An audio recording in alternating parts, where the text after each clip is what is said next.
reflexión minera, sostenibilidad y consumo. Tiene la palabra el jefe de servicio de consumo, Alejandro Salcedo Aznal. Muchas gracias. Buenos días. En nombre de la Dirección General de Salud Pública, que es la dirección general que tiene en la Junta de Comunidad de Castilla-La Mancha las competencias en materia de consumo, quiero agradecer la invitación que nos han hecho a participar en esta inauguración de una jornada que a mi juicio es novedosa, pero tan novedosa como interesante, al menos en el ámbito de consumo, pero sobre todo también tiene una gran actualidad y mucho futuro, como ahora comentaré. Es novedosa porque el título de la de la jornada, así lo demuestra, de la extracción a la reflexión, minería, sostenibilidad y consumo consciente. Pues supongo que es la primera vez que la palabra consumo consciente, o la palabra consumo en general, aparece acompañada de minería, no tanto de sostenibilidad, que eso sí que es muy frecuente, pero sí que en el ámbito de estos procesos industriales de minería, pues indudablemente creo que es la primera vez, probablemente en todo el Estado español, que se ha utilizado esta materia para un seminario de este tipo. Y digo interesante también porque se desprende de este título una visión integral, no fragmentada, pero sobre todo circular, de la producción y el consumo de materias primas que tienen un gran impacto económico. Bien porque tienen un valor importante, intrínseco, bien porque sean escasas o bien porque sus procesos de extracción y almacenamiento son realmente complejos, como me imagino que se irá viendo a lo largo de la jornada. En cuanto al aspecto de la sostenibilidad, hay que considerar la trascendencia del consumo consciente, especialmente en lo que se refiere a los productos tecnológicos y a otros bienes de consumo que, debido a un uso responsable, pueden permitir una mayor vida útil, pero sobre todo porque a su vez evitan el sobreconsumo y la obsolescencia temprana por moda, especialmente en los dispositivos electrónicos, que generan un volumen de residuos, impiden su reciclado y, por lo tanto, darles una segunda vida. Y hablaba de actualidad porque desde hace un tiempo a esta parte no son pocas las noticias que vemos en prensa o que oímos en radio y televisión que hablan de tierras raras y en particular de China, en este caso, al ser el gran productor mundial y debido a las aplicaciones actuales que tiene, como son dispositivos electrónicos, pantallas de teléfonos móviles, pantallas de televisores, en iluminación, LEDs, luces fluorescentes, lámparas, bienes de consumo de uso cotidiano y generalizado, y también ahora, más recientemente, en lo que se refiere a vehículos eléctricos. De ahí que, como decía también, el tema de esta jornada tiene mucho futuro. Así que mi enhorabuena a la organización por haber ideado una iniciativa a la vez original y a la vez interesante, que seguro que va a dar lugar a una buena reflexión y debate. Muchas gracias.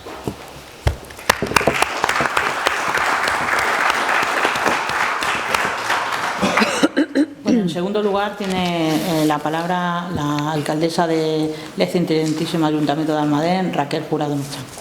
Gracias, Carmen.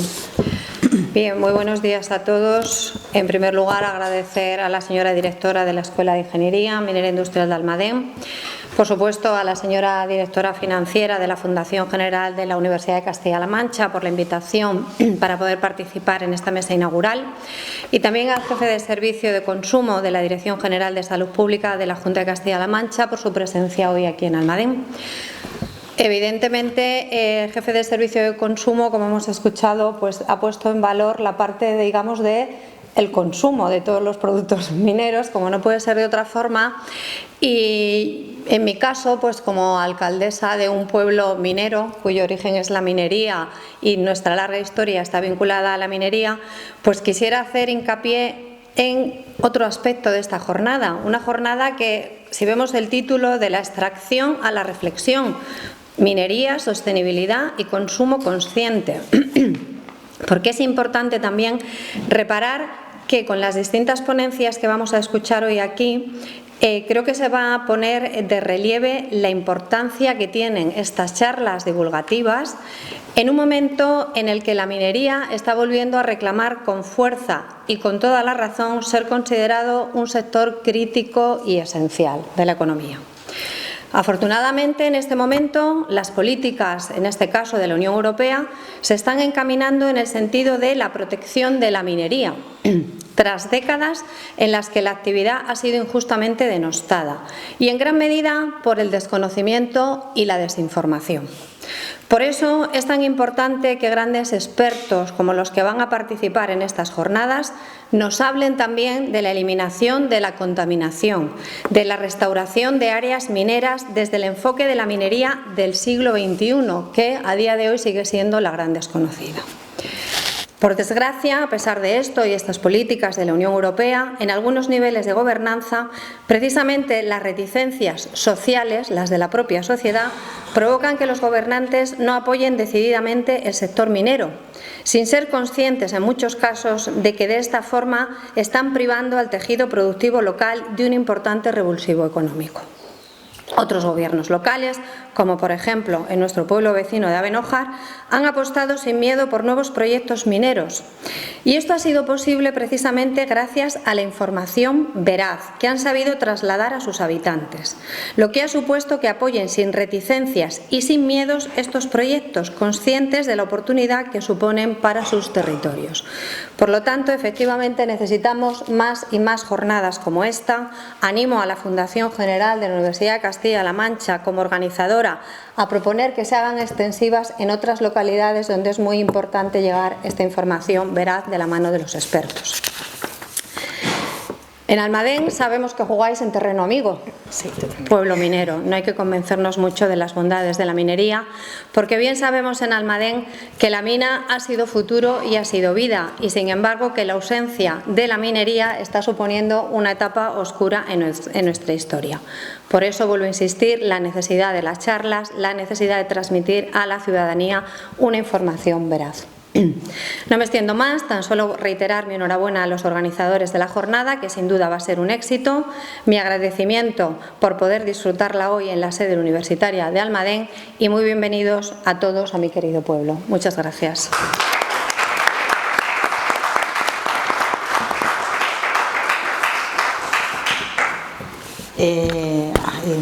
A continuación tiene la palabra Sonia Sánchez, directora financiera de la Fundación General de la Universidad de Castilla-La Mancha.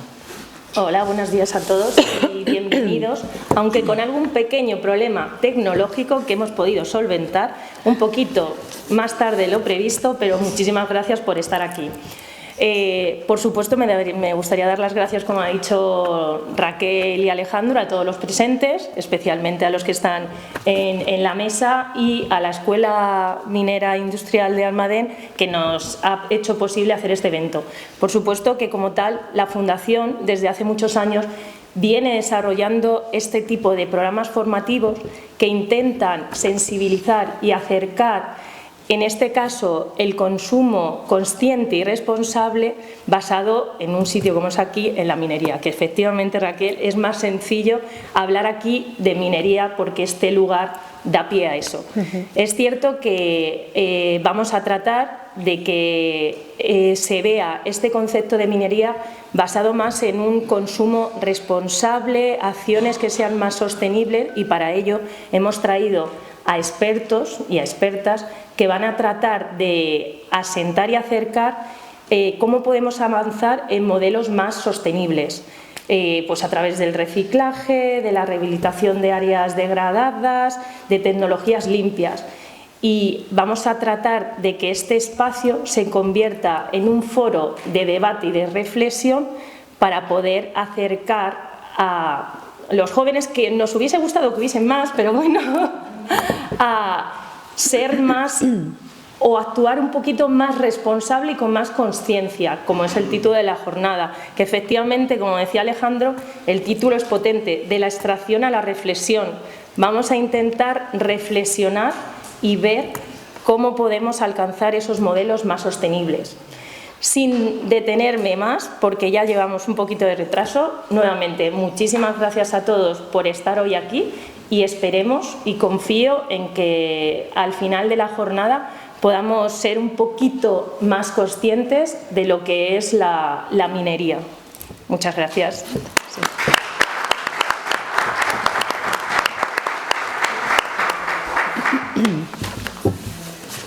Bueno, muchas gracias Alejandro, Raquel, Sonia. Muy buenos días a todos y todas.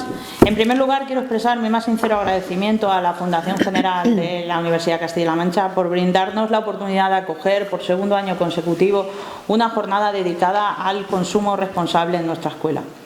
De igual modo, agradezco especialmente la presencia aquí de doña Sonia Sánchez, directora financiera de la Fundación, de don Alejandro Salcedo, jefe del Servicio del Consumo de la Dirección General de Salud Pública de la Consejería de Sanidad de la Junta de Comunidades de Castilla-La Mancha y la presencia de nuestra alcaldesa Raquel Jurado. Es un verdadero placer darles la bienvenida a esta jornada que forma parte de la segunda campaña universitaria sobre consumo responsable organizada por la Fundación General de la Universidad de Castilla-La Mancha y el Vicerrectorado de Cultura, Deporte y Compromiso Social, y que hemos preparado con especial dedicación y entusiasmo. Nos alegra profundamente contar con su presencia en este espacio de encuentro, reflexión y diálogo, en una tierra marcada por una rica tradición minera y un firme compromiso con la formación técnica y científica. Bajo el título de la extracción a la reflexión, minería, sostenibilidad y consumo, esta edición da continuidad a la línea iniciada el año pasado y se propone abordar los desafíos actuales de la industria extractiva en el marco de la sostenibilidad, la innovación tecnológica y el impacto social y medioambiental. En el contexto de la cuarta revolución industrial, la minería se sitúa en el centro de múltiples transformaciones que afectan directamente a los objetivos de desarrollo sostenible. La reflexión que hoy nos convoca es, por tanto, no solo pertinente, sino necesaria. Les invito a participar activamente en las sesiones previstas con el convencimiento que el conocimiento compartido puede llevar a ser un motor de cambio, y gracias por acompañarnos y que tengan una jornada tan enriquecedora como inspiradora. Muchas gracias. Muchísimas gracias por la invitación a esta jornada. Para mí es un placer estar aquí y poder hablar un rato de minería y de materias primas, todas ellas críticas, estratégicas, esenciales, y su vinculación con las políticas de futuro de la Unión Europea. Yo voy a contar una historia y vamos a empezar la historia, a ver cómo avanzo. A ver, Esta no, así, ¿vale? Vale, perfecto. Bueno, pues empiezo diciendo que la semana que viene tenemos un congreso para hablar de unas materias primas que son los áridos en Córdoba, donde va a haber alumnos de esta escuela, y como estamos en Córdoba y Séneca es un filósofo romano nacido en Córdoba, pues he querido abrir esta intervención con una frase suya, que es: no es que tengamos poco tiempo, sino que perdemos mucho. No entro en el detalle de cómo voy a estructurar la intervención, porque yo, como digo, quiero contar una historia. Y la historia, para empezar, porque estamos hablando de materias primas y sostenibilidad, es, en primer lugar, tengo que empezarla haciéndome una pregunta. ¿Es la minería una amenaza para el medio ambiente en Europa? Y entonces, mejor que responda yo, van a responder una serie de personas. El primero de ellos, Carmen Ubella, comisario europeo de Medio Ambiente desde 2014, que dice: la industria extractiva no es un problema ni una amenaza, sino una oportunidad para la biodiversidad. El señor de abajo Janez Potočnik era el comisario europeo de Medio Ambiente en 2016, que dijo: las cerca de 30.000 explotaciones de la industria extractiva europea son una especie de red Natura 2000 y constituyen una excelente oportunidad para la biodiversidad. El de más abajo, que era el presidente del Comité de Medio Ambiente del Parlamento Europeo en 2010, dijo: la industria extractiva en particular está siendo muy activa en su trabajo para promover la biodiversidad, frecuentemente en cooperación con las comunidades locales y las ONGs. Este señor, Daniel Calleja, que aparece ahí conmigo en una reunión, en un acto en el Ministerio, hoy Ministerio para la Transición Ecológica y Reto Demográfico, era entonces el director general de Medio Ambiente de la Comisión Europea. Y dijo: las actividades extractivas son posibles dentro de la red, se refiere a la red Natura, siempre que se hagan de forma sostenible. La industria extractiva europea ha hecho esfuerzos enormes por mejorar su sostenibilidad ambiental. Esta industria tiene ejemplos emblemáticos de la rehabilitación de canteras, graveras y minas que vuelven a resurgir para generar nuevos hábitats y beneficios netos para la biodiversidad. Esta otra señora, perdón por la enumeración, luego cambia completamente el tono de la intervención, también directora general de Medio Ambiente, más recientemente, dijo, está escrito, ejemplo interesante de creación de una red de hábitats temporales en explotaciones mineras que demuestran que estos lugares de desarrollo pueden gestionarse de forma dinámica en el tiempo y el espacio en paralelo a la actividad extractiva, garantizando así la disponibilidad continua de hábitats adecuados a la naturaleza. Bueno, estos son declaraciones, vamos a algún hecho. La Comisión Europea publicó en el año 2011 este documento, que está disponible incluso en español, que mucha administración ambiental española desconoce, que se titula, bueno, está aplicando la directiva de la Red Natura, la directiva de espacios naturales, interpretando los artículos 6.3 y 6.4 a la industria extractiva. Y si vemos, no hace falta que se vea, pero el documento está disponible. De todos los casos que veis que llegan 7 flechas a los cuadros de abajo, solamente el de la izquierda es que no se puede, es decir, en 6 de 7 casos el procedimiento debe servir para poder autorizar una explotación minera, cuando por ejemplo en España normalmente se interpreta que minería es incompatible con Red Natura, y aquí lo que dice es cómo es el proceso para que se pueda aprobar, y básicamente consiste en una evaluación ambiental específica. Bueno, pero esto podemos decir que no nos lo terminamos de creer. Entonces vamos a ver qué dicen los ecologistas, o algunos ecologistas. Entonces, por ejemplo, SeaBirdLife, que nos publicó para Coming Rock un libro que se llama Aves comunes en explotaciones mineras ibéricas. Y claro, yo digo, si son comunes, será que son compatibles, porque si no fueran compatibles no estarían y no serían comunes. A la izquierda, un código de conducta para la protección de las especies del sector extractivo, y como se ve en los logos de abajo, el de la izquierda es BirdLife Europe y el de la derecha es la Comisión Europea. Y se llama Código de Conducta para la Protección de las Especies del Sector Extractivo. El de en medio es de IUCN. IUCN es la mayor ONG ambiental del mundo. Cuando digo del mundo, los congresos de IUCN son de 10.000 personas, y dentro de IUCN están prácticamente la mayoría de los estados desarrollados, ¿vale? O el Día de los Árboles, los Áridos y la Biodiversidad de ANEFA. Y nosotros la semana que viene vamos a presentar este documento. Esto es un tríptico que, como podéis ver, está lleno de QRs, y cada QR te lleva a una publicación ambiental que hemos hecho. Creo que la más antigua es la de Neutral Aggregates, que es del año 2023. Quiero decir que todo esto, y de hecho muchas de estas se presentan la semana que viene y hablan de biodiversidad, agua, cambio climático, etc., etc. Luego, bajo mi punto de vista, una explotación de recursos de materias primas correctamente realizada, y subrayo lo de correctamente realizada, es perfectamente compatible con la mayoría de casos de protección del medio ambiente. Digo con la mayoría porque alguno habrá que no lo sea, pero la mayoría en principio sí. Segunda pregunta es: ¿para quién se extraen las rocas y minerales? Y claro, para responder eso, primero tenemos que deshacer la maraña de todos estos nombres que cada vez que sale una reglamentación bautizan a las materias primas de una manera. Están las estratégicas, que se han aprobado de acuerdo con el Critical Raw Materials Act del año 2024, que son un caso particular de las fundamentales. Ahí por otro lado, en la parte derecha, no lo voy a leer, están las definiciones que da estas palabras la RAE, y como se puede ver, las definiciones se solapan, en fin. Pero, bueno, en España se llaman críticas, perdón, en el Critical Raw Materials Act se llaman críticas, en español la han llamado fundamentales, pero nosotros en España tenemos un Real Decreto del año 2002 que dice cuáles son las prioritarias. Luego volveré sobre ellas.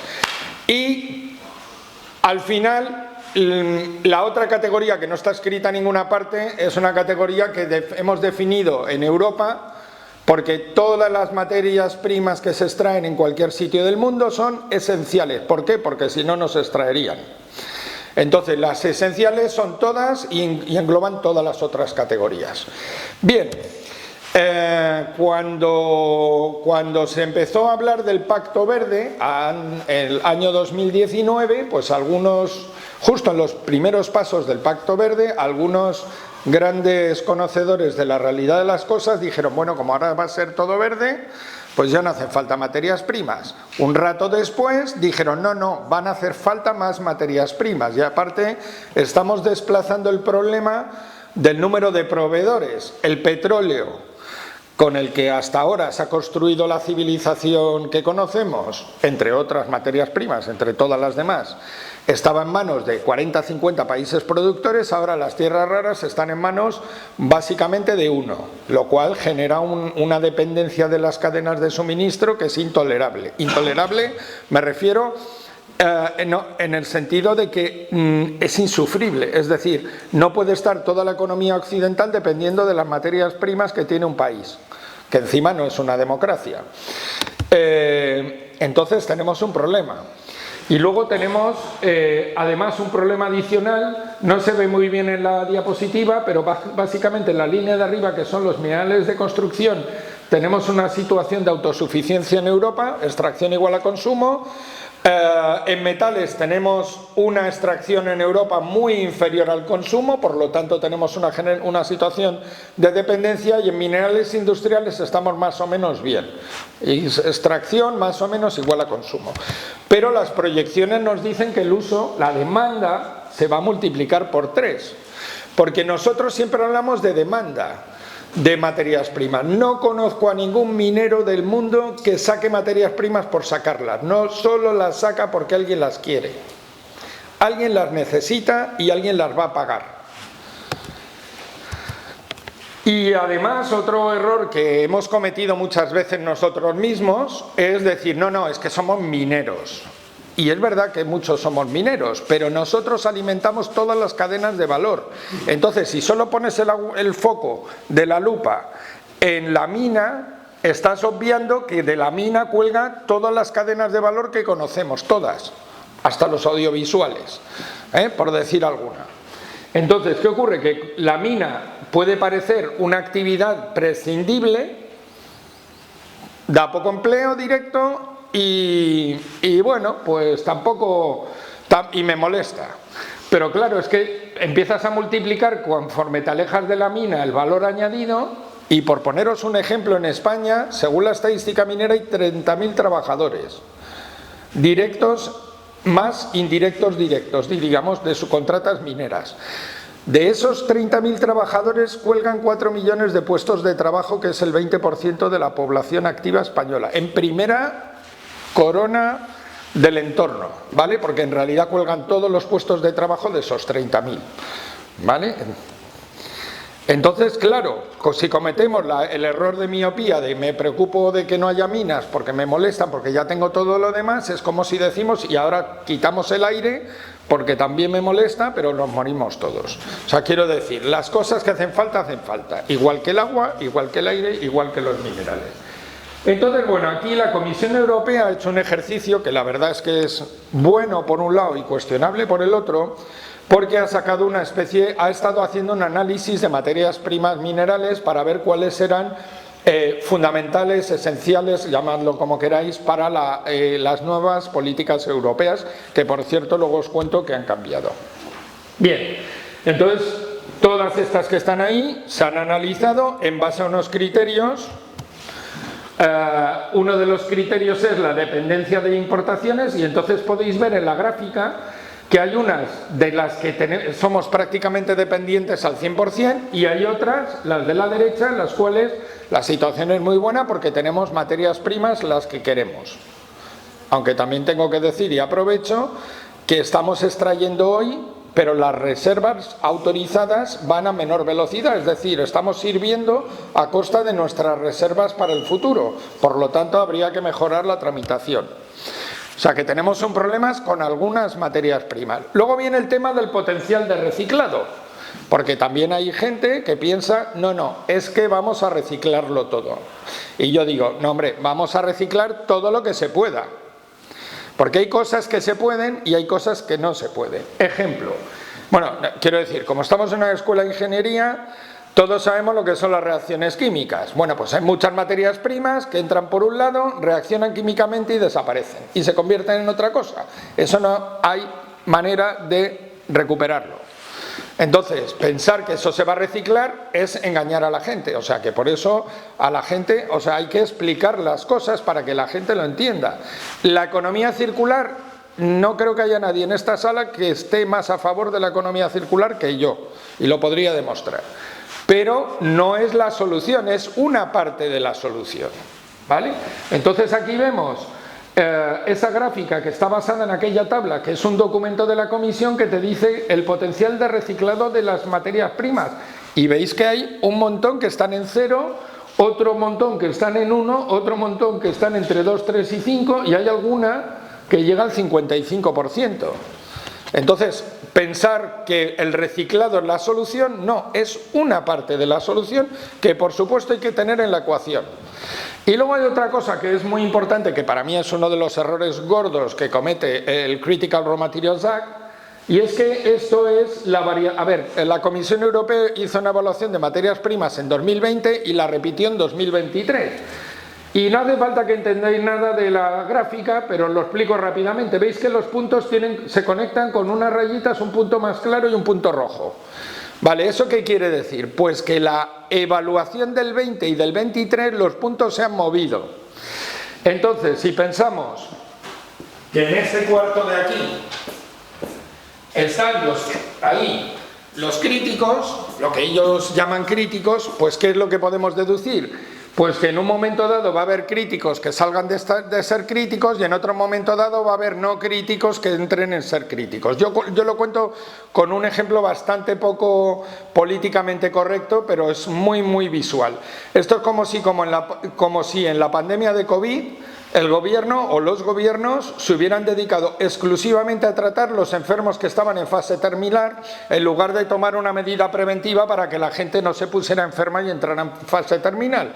Es decir, la Comisión Europea reconoce que tiene un problema de acceso a los recursos y dice, es un problema transversal, pero lo arreglo para los que me interesan, los demás no. ¿Qué es lo que va a pasar? Pues que van a empezar a entrar puntos en ese cuadrante uno tras otro, tal y como no cambien las políticas europeas.